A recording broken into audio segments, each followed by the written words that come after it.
Below that, you'll see the water department expenses spelled out again and revenues on the following page. Now, on the following page also, apart from revenues, you will also see on the right history of what our rates have been.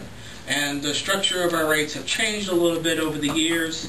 Up through March of '06, the base was $10. That also included 1,000 gallons. Past that usage, you paid $4 per 1,000 gallon over that mark. Then in, of course, April of '06, they changed their setup. You paid a flat meter charge of $7.50 beyond that, with a $5 per 1,000 gallon usage. So that base meter charge no longer included any water usage. We went to a rate per 1,000 starting with 0 at that point.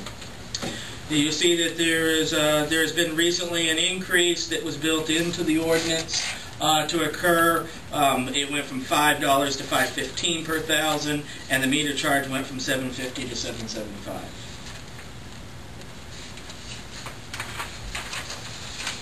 Now, I need to explain a little before I go into the next page.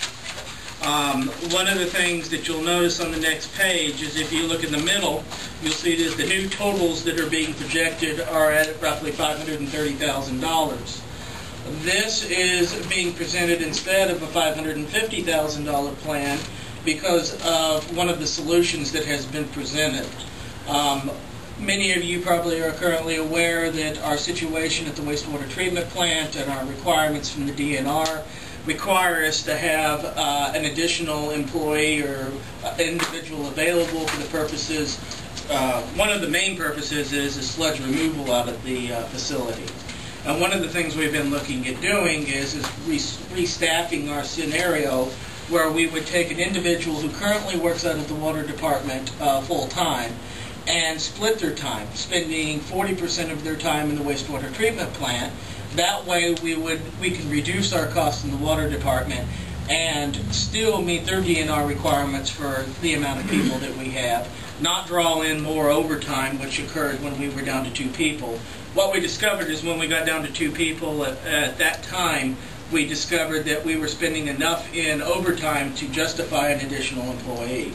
We also have some DNR concerns as far as going down as far as 2 people in that facility.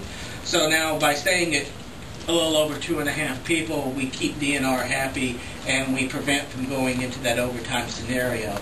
The other thing we do is we reduce costs by roughly $20,000 in the water department, which would be crossing over into the sewer department. It would resolve our issue with the DNR over there and give us an opportunity to continue to have the necessary support at each facility.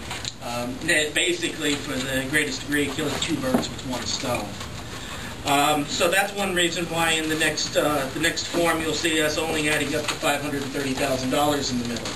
Now, what does $530,000 mean? $530,000 is an increase of a little over $105,000 over what our current revenues are. To make that up, what is being suggested is an increase of the min rate from $7.75 to $8.75, and a per 1,000 gallon rate increase of $1.60 per 1,000. What this will mean is that the average user of water in the city will experience a $7.40 increase in their monthly bill. So the average user will see about roughly a $90 increase in their water bill annually, as far as per household. On that scenario too, the minimum is still going to help the senior citizens a little bit. Yes, one of the things we tried to take into consideration was our senior population. 1 person household. Yeah, our senior population has concerns about their fixed incomes, and that was something of concern as we were developing this plan. You will see that the min usage, who coincides typically with the fixed income individuals, has their bill currently, it would only increase by $2.60 a month.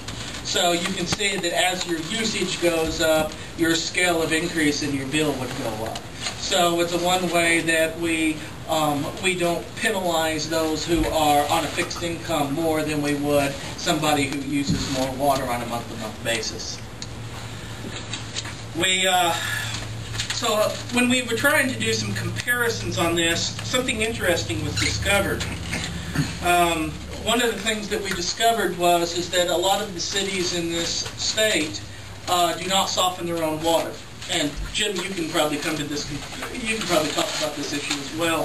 What we found is that of those who don't treat their own water, they don't soften their own water, the average bill is roughly about $20 a month. And so what we looked at is we went in and looked at what it would cost to have a water softener, because what they're basically doing is passing that cost on to the public. And so we looked at the cost of a water softener over its lifespan, filters for the water for the water softener, and the pellets that are needed on a twice-a-month basis for the most part.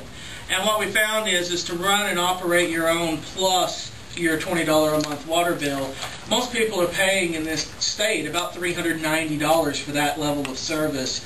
And of course, they're also dealing with the hassle of having to manage it themselves and worry about it going down, and then having to buy the supplies to continue to maintain it.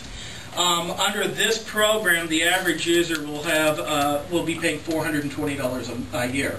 So you're basically paying the city $30 a year per household to manage your water softening process. Now, of course, our water process, the softening process that we use, is paramount to most of the processes that you can purchase for your home usage as well. And you might want to speak a little bit about the difference of softening programs, Jim. Actually, lime softening is the second most expensive treatment there is. The only one more expensive is RO if you do it on a community-wide basis. So if we're going to do softening, we do it probably the most economical. And like Adam said, we got one plant that softens everybody's water instead of having 1,100 people in town having their own softeners, having to buy their own salt, having to maintain. Plus, it helps with our distribution system. If you just pump raw water into the system, you have major problems all the time. You'd have a problem like they're having up on Gishwiller all the time. So in the long run, it's cheaper to do it this way. Most cities that I found out, all they simply do is throw a little chlorine in the water, maybe a little fluoride, and throw it into their system. There is no softening that's actually occurring. And you'll find in most of those cities, what I discovered when I was doing my research is most of those cities, almost everybody in the city has a water softening program. So I would like you to take that into consideration, because that was really a challenge when we were trying to do any type of comparisons, because there are very few cities of our size that use that same type of processing. Most of them are passing that along to their customers. And one of the reasons our usage is down, right after you replace meters in a system, people automatically slow down on their water usage and will reduce their usage anywhere from 18 to 20%. So if you take 20% of the 62 million, we're right in the ballpark of what normally happens in this scenario. Normally over a 4 or 5 year period, people start using water again. But now, one of the things that the council had asked me to do when I had presented this to those involved in the water committee, as they asked me why we're in the state that we're in. And quite simply, there's about 4 different issues that are all adding to this problem. One that's probably the simplest to realize out there right now is, of course, the inflationary state of things. In the last 12 months, according to the GAO, in the last 12 months, we've experienced the highest increase in inflationary costs in the last 27 years. What's that mean from our perspective? Well, we've recently just did a chemical bid, and if you remember, I believe it was lime alone was $10,000 more a year just to provide the chemicals in that for that purpose. As far as, and of course you have the increase of COLA for salaries that also factors into our inflationary standards for that budget. I would also point out that if any of you took a chance to look at your comparison of revenues and your expenses from year to year, you'll see that in the last 2 years that our average expenses went from $53,000 to $45,000.